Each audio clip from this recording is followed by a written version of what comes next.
غزني کې د ډرون حملې ادعا نبیل وای برید پر القاعده شبکې شوی طالبان وای ډرون برید نه بلکې چاودنه شوی چې ماشومان پکې شهیدان شوي جزئیات هم دلته وګورئ او چینل هم سبسکرایب کړئ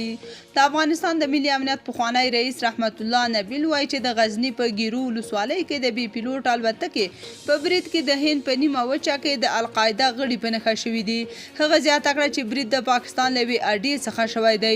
یوې سرچینې رسنیو ته ویلي چې په برید کې 12 تنه وژل شوي دي رسنیو د هغه لیک یوه کاپي ترلاسه کړې چې له مخې د طالبانو مشر د غزني په ګیرو کې د بي پیلوټ الوتکې د برید او د دغې الوتکې د څارنې په اړه بیړنۍ غونډه رابللې ده په غزني کې د طالبانو د والي دفتر تېرې یکشنبې په ورځ د سلواغې په شپږمه وویل چې د ګیرو ولسوالۍ په زرډران کلي کې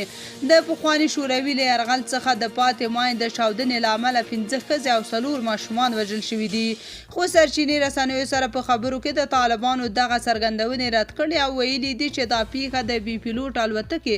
د برید له امله شوی چې په ترڅ کې د قانون وزارت د ارزونې د غړي مطیع الله بختزوی د زوی په ګډون د یاد وزارت د 3 کارکونکو په ګډون 12 تنه وژل شوي دي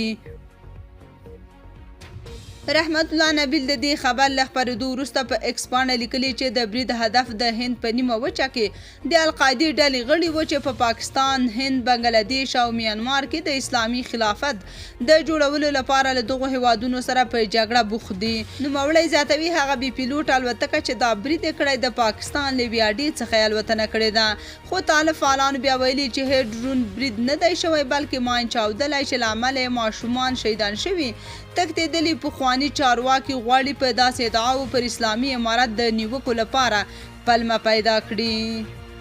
تاسو په دې اړه څه نظر لرئ کومنټ کې شریک او چینل هم سبسکرایب کړئ